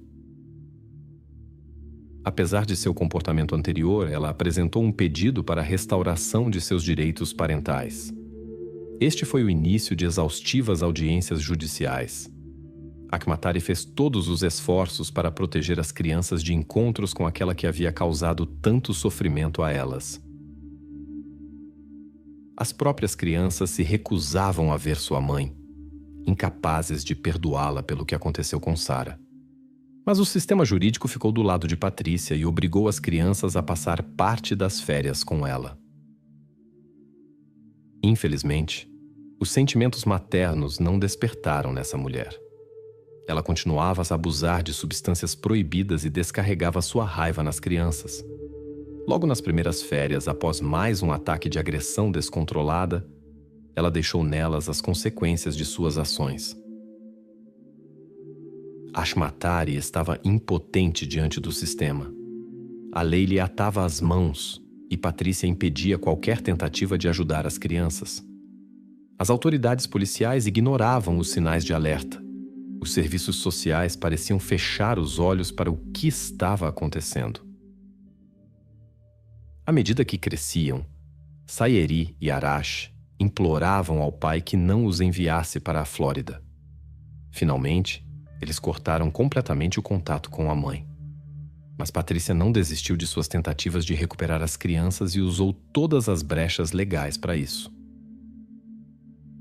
Akhmatari teve que recorrer ao Tribunal de Nova York para obter a custódia total. No entanto, pela lei, ele não podia proibir completamente o contato com a mãe. O tribunal na Flórida insistia que a restrição dos direitos de Patrícia era apenas temporária. Apesar de toda a história de tratamento irresponsável das crianças, o juiz considerou que apenas Raymond era responsável pelo que aconteceu com Sarah e Sayeri. Isso levou a uma grande campanha pública pela revisão da decisão em favor de Akhmatari. E embora as crianças continuassem se recusando a ver Patrícia, somente o apoio da comunidade local ajudou a fazer o caso avançar. Várias manifestações públicas foram realizadas, exigindo a custódia total para o pai. A longa luta foi coroada de sucesso. Patrícia retirou seu processo, já que Sayeri logo completaria 18 anos e não poderia mais ser forçada a retornar à Flórida. Pelo filho, a mãe também não lutou mais. Ou havia perdido o interesse ou estava cansada dos processos judiciais. Akhmatari acreditava que a atitude tendenciosa do sistema estava relacionada à sua origem, mas estava feliz que os anos de esforço não foram em vão. Após a escola, Sayeri começou a estudar e escolheu direito penal. Os eventos na floresta determinaram sua vocação, ajudar os outros. Ela começou a trabalhar no Centro Nacional para Pessoas Desaparecidas e participou de projetos de proteção infantil. Mais tarde, tornou-se policial no estado de Nova York. Em 2004, veio a notícia de que Raymond havia falecido na prisão devido a uma doença grave. Ele passou mais de 15 anos na prisão, apresentando recursos intermináveis e tentando escapar da pena máxima. Até o último dia, permaneceu a mesma pessoa que todos que o conheciam lembravam.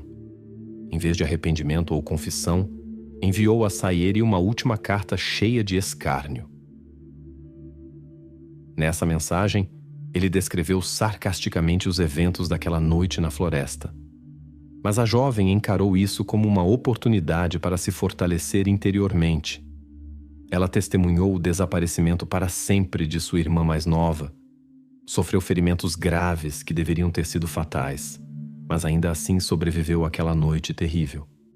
Felizmente, nem mesmo a mãe de Patrícia conseguiu obscurecer sua infância. Raymond não pôde quebrar seu espírito.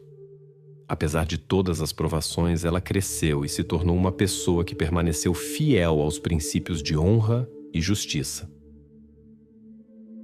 Na última mensagem de Raymond, ela viu apenas a amargura da derrota. Ele não conseguiu quebrá-la. Sayeri mostrou uma resiliência surpreendente após tudo o que passou. Em 2010, ela uniu sua vida à de seu amigo Kelly. Eles tiveram um filho, Noé. Até 2016, ela foi promovida a investigadora em Nova York. A história só se tornou pública em 2022, quando ela a compartilhou durante um evento memorial. Nessa época, Sayeri havia passado mais de 10 anos no serviço de aplicação da lei. Segundo suas palavras, ela fez isso em memória de sua irmã Sarah, a quem o destino determinou um caminho diferente. Durante toda a sua carreira, Sayeri dedicou atenção especial à proteção contra agressões indesejadas. Naqueles anos, Raymond já havia cometido atos semelhantes e poderia ter sido isolado, mas as autoridades não tinham um sistema para monitorar tais pessoas. Embora Sayeri acredite que, dado o comportamento irresponsável de sua mãe, isso dificilmente teria ajudado a proteger ela e sua irmã. Ela frequentemente falava para grupos que ajudam crianças de famílias em situações difíceis, compartilhando suas experiências sobre como superar provações severas enquanto mantém a fé em si mesma e nas pessoas. É importante entender as próprias capacidades e não assumir muitas obrigações. As forças não são infinitas. Nesses momentos, deve-se repensar a vida e se livrar do supérfluo. Mas não se deve cair em extremos, como aconteceu na história que será contada aqui. Junho de 2013 foi particularmente exaustivo para qualquer equipe do centro médico em Springfield, Missouri. Quando Sarah Stout foi internada, seu estado era muito preocupante. Ela perdia a consciência periodicamente e sentia dores fortes. Os médicos descobriram problemas graves: hemorragia cerebral, disfunção renal e funções instáveis de outros órgãos. Os médicos estavam perplexos. A jovem paciente enfraquecia rapidamente e a causa permanecia obscura. Os médicos lutaram por vários dias por Sarah. A situação mudou após uma ligação anônima para a polícia. Um desconhecido relatou uma estranha regularidade na família Stout. Ao longo de um ano, os parentes de Sarah foram confrontados com uma doença misteriosa. Primeiro foi o pai de Sarah, Mark, depois seu irmão, Sean. Ambos não puderam receber a ajuda necessária a tempo. Agora, sintomas semelhantes apareceram em Sarah. Felizmente, ela chegou a tempo sob observação médica. A polícia começou a investigar essa incomum cadeia de eventos na família Stout. Os investigadores suspeitaram que essa coincidência não era acidental.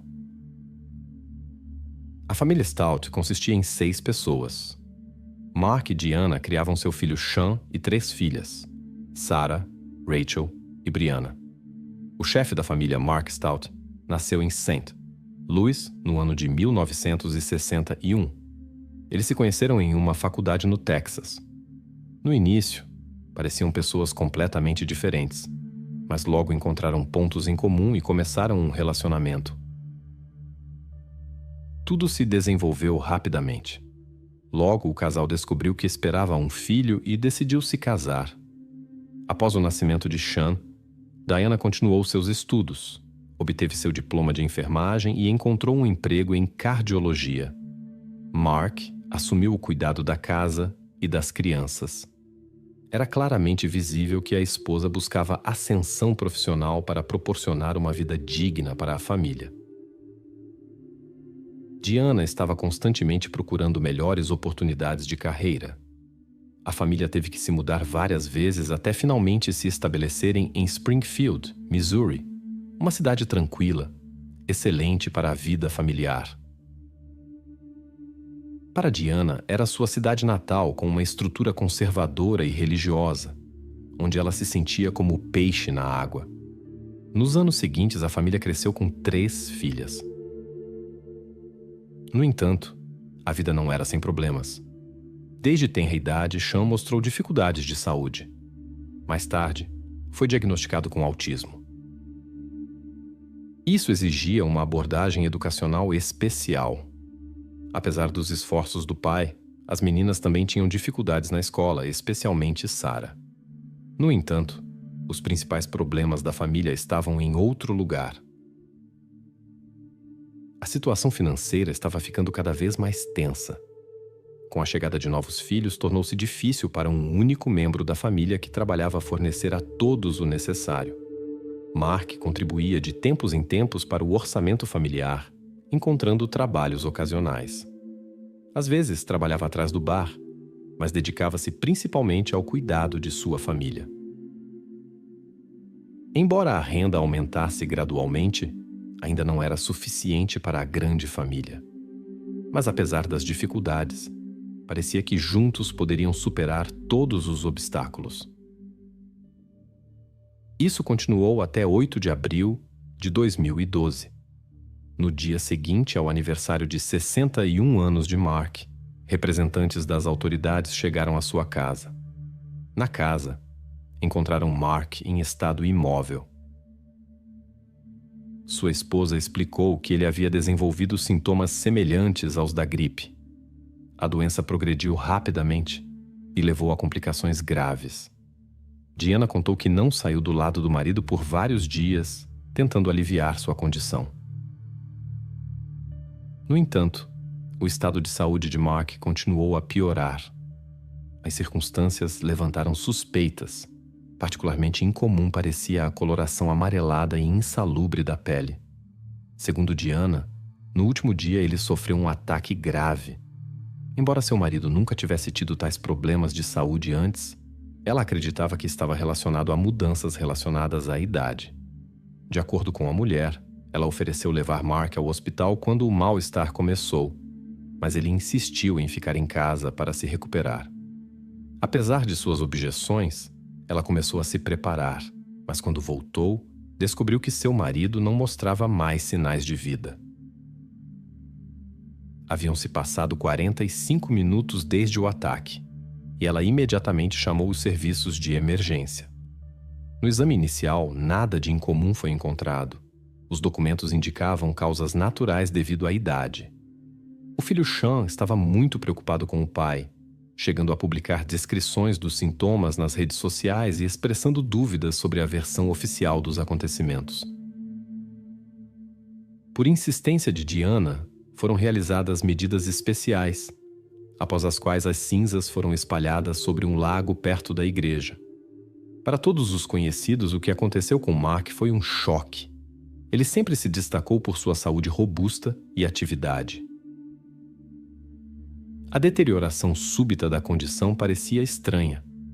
No entanto, este incidente levantou menos questões do que os eventos subsequentes na família Stout. Após 5 meses, em 2 de setembro de 2012, a polícia foi chamada em circunstâncias semelhantes para outro endereço. Agora era uma casa espaçosa, mais adequada para uma família. Aqui vivia Diana com os filhos. Ela havia adquirido a nova residência depois de vender a casa anterior e receber benefícios do seguro após o incidente com seu marido. Naquele dia, Diana relatou que havia encontrado Sean em seu quarto sem sinais de vida. A situação lembrava a mesma aflição misteriosa da qual o pai do jovem havia sofrido. Os sintomas lembravam aquela doença misteriosa com a qual o pai do jovem tinha sido confrontado. Desta vez, a mãe, lembrando-se da triste experiência com seu marido, reagiu rapidamente e procurou os médicos já no dia seguinte aos primeiros sinais da doença. Os médicos não encontraram desvios sérios e apenas notaram um distúrbio no equilíbrio hídrico do corpo. O estado do jovem continuou a piorar. No entanto, não foram procurados outros médicos. Como explicou a mãe, Sean recusou ajuda médica, pois sentia grande desconforto ao visitar o hospital. Ela explicou este comportamento pelas peculiaridades do seu desenvolvimento. Na última noite, Sean inesperadamente melhorou. Presumindo que a doença incompreensível tinha desaparecido, a mãe foi à igreja pela manhã para rezar pelo filho. Quando ela voltou, Sean estava imóvel. Aparentemente, ele tinha tentado levantar-se da cama, mas não conseguiu se segurar e caiu no chão, com vestígios do incidente visíveis ao lado. A situação inesperada com o jovem chocou todos os conhecidos. Sean trabalhava em um centro para pessoas com necessidades especiais. Os colegas lembravam-se dele como uma pessoa muito positiva e amigável. Cerca de 9 meses depois, a família foi atingida por uma nova desgraça. Em junho de 2013, a filha mais velha, Sarah, foi hospitalizada com sintomas semelhantes aos do irmão e do pai. As autoridades chegaram à instituição médica 2 dias depois que a jovem foi internada na unidade em estado crítico. Os médicos fizeram o seu melhor, mas não puderam fornecer explicações precisas à polícia. Eles continuaram a investigar a causa das queixas incomuns, semelhantes às da gripe. O estado dos rins e do cérebro de Sarah causava especial preocupação. Após numerosos exames, os médicos suspeitaram inquietantemente de um possível envenenamento. A história tomou um novo rumo após uma ligação anônima para a polícia da igreja onde a família Stout era membro, e Diana tocou o órgão por anos. O pastor estava preocupado com os eventos. O clérigo notou as circunstâncias incomuns do primeiro caso com Mark, um homem completamente saudável. Quando o caso com o jovem aconteceu em circunstâncias semelhantes, o pastor começou a ter sérias dúvidas sobre Diana. Durante este tempo, a mulher contava a todos sobre a doença da filha e mostrava profunda tristeza pelos seus entes queridos. Isso despertou a compaixão de toda a congregação da igreja. No entanto, o pastor suspeitava que Diana estava deliberadamente criando esta imagem para evitar perguntas desconfortáveis. Durante sua última visita à filha no hospital, seu comportamento foi notavelmente diferente. A equipe notou seu humor elevado, mesmo quando ela chegou com Sarah em estado crítico. Ela brincava e falava mais sobre a viagem iminente para a Flórida do que sobre o estado de saúde da filha. Este comportamento reforçou as suspeitas das autoridades. No entanto, como não havia provas diretas contra Diana, ela foi convidada para uma conversa na delegacia. Em 20 de junho de 2013, ela chegou à delegacia de polícia. Neste momento, Sarah estava um pouco melhor, mas todos os exames realizados pelos médicos não mostraram substâncias nocivas no corpo. Parecia que todos os vestígios da substância misteriosa tinham desaparecido completamente. Os investigadores entenderam a necessidade de especial cautela ao lidar com a suposta criminosa. Eles esperavam a ajuda de Sarah na investigação.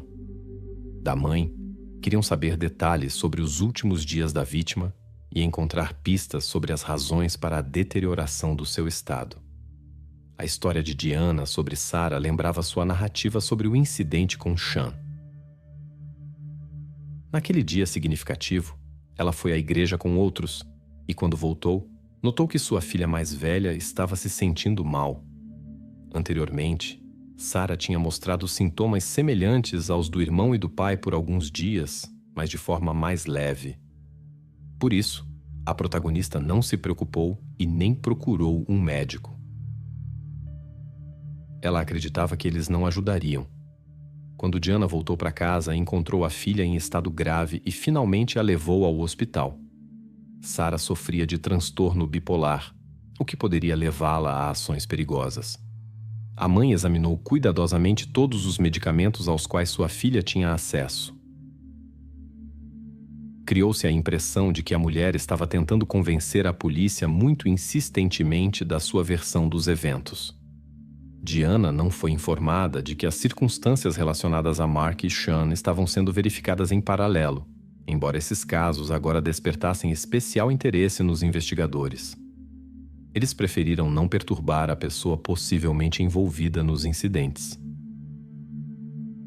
Enquanto Sarah estava sob observação dos médicos, que continuavam a procurar uma substância desconhecida em seu corpo, Diana mostrou comportamento incomum na delegacia de polícia. Ao responder às perguntas, ela começou a falar sobre os problemas de sua filha. Neste processo, ela enfatizou os altos custos de educação, o que soava como uma tentativa de justificação. Tais considerações pareciam inadequadas, dado o estado de Sarah no hospital. Então Diana passou a criticar seu marido, que, segundo ela, trabalhava pouco e passava muito tempo com diversões. Os investigadores ouviam em silêncio, enquanto a mulher continuava a compartilhar suas revelações. Ela falou sobre seu relacionamento com Sarah, que sempre considerou difícil. Devido às suas particularidades de saúde, a jovem não podia viver independentemente da família.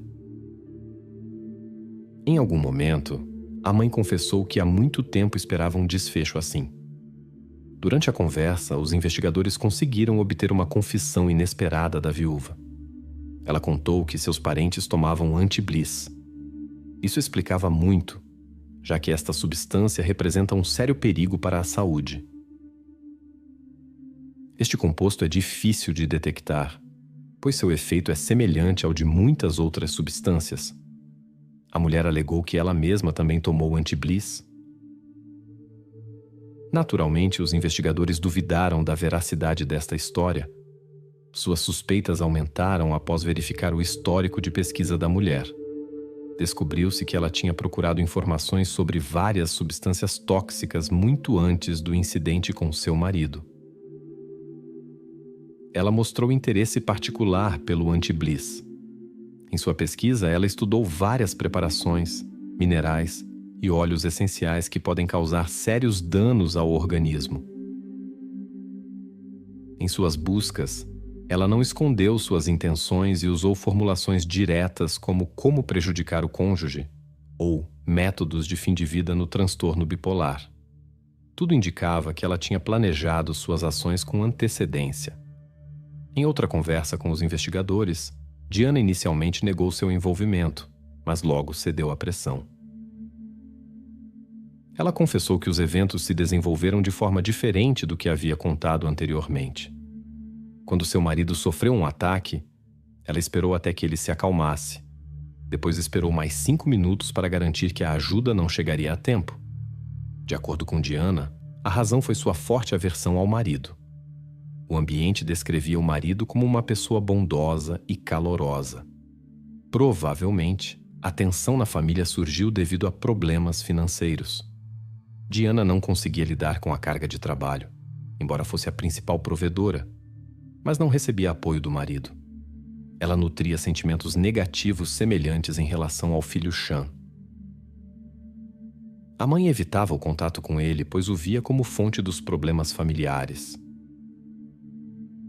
Após a partida de Mark, ela decidiu que não toleraria mais a presença de Sean, que sofria de uma doença.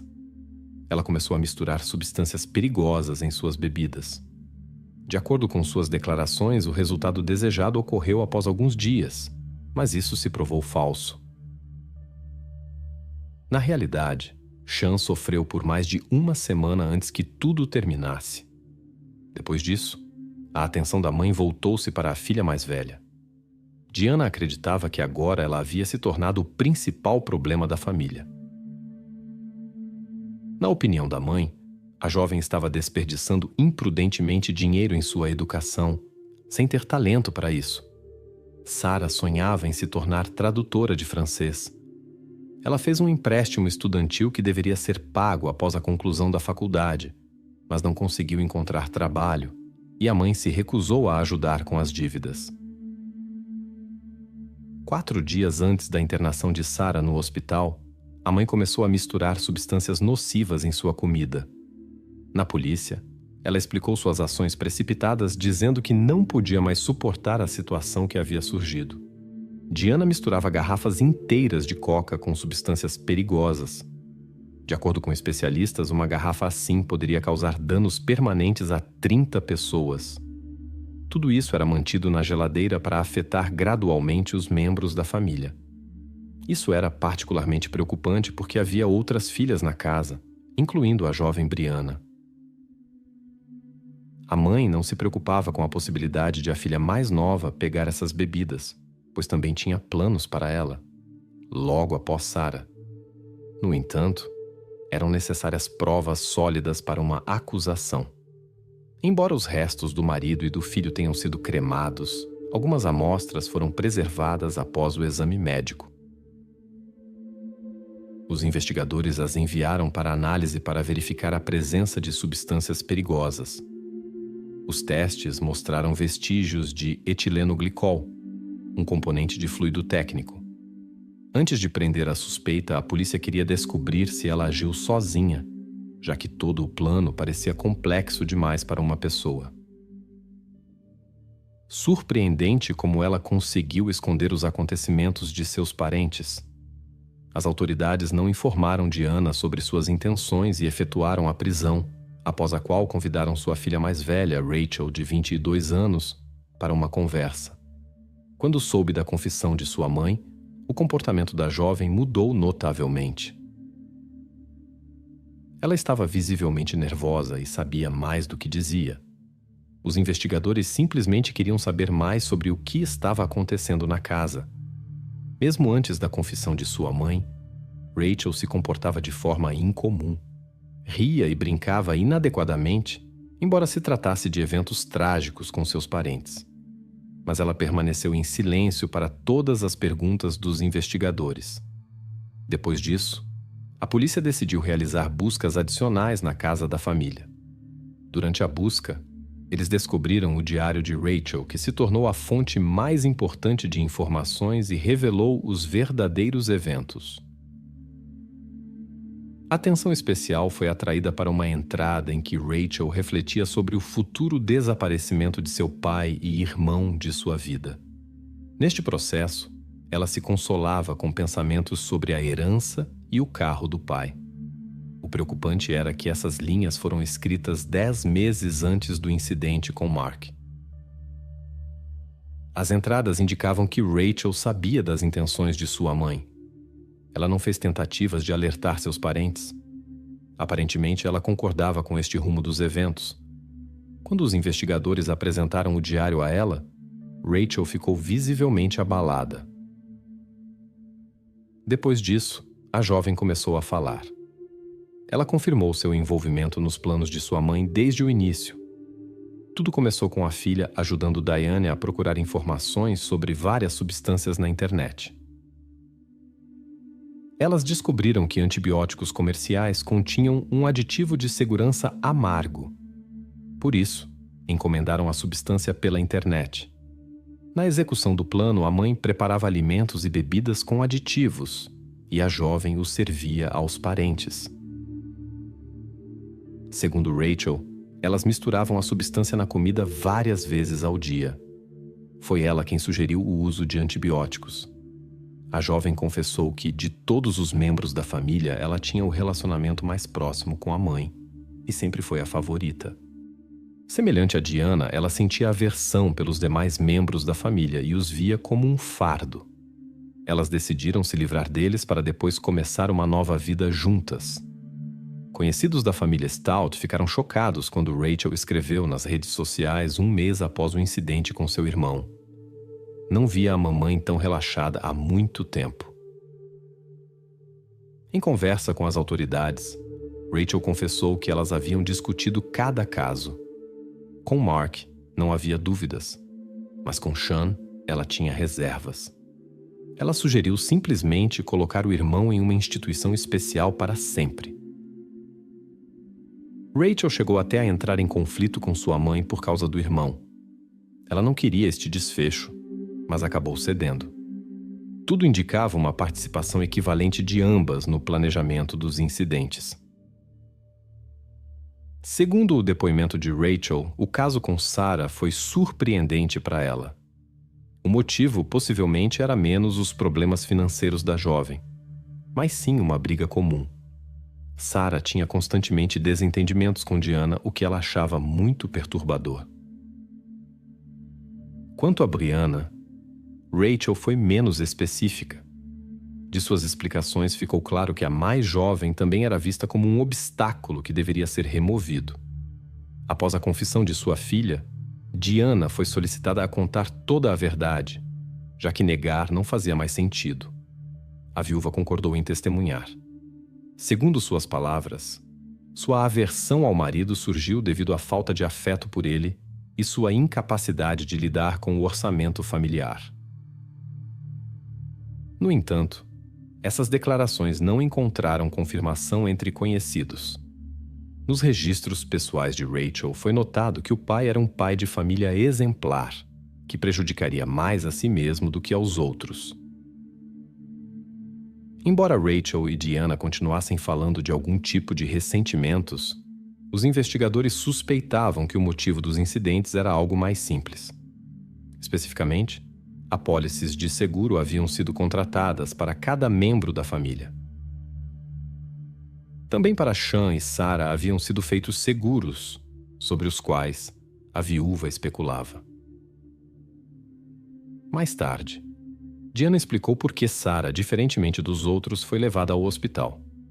Descobriu-se que Rachel não queria que uma situação semelhante se repetisse na nova casa.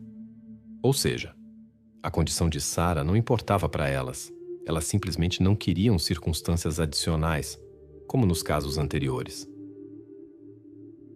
Rachel tentou explicar seu comportamento com visível inquietação.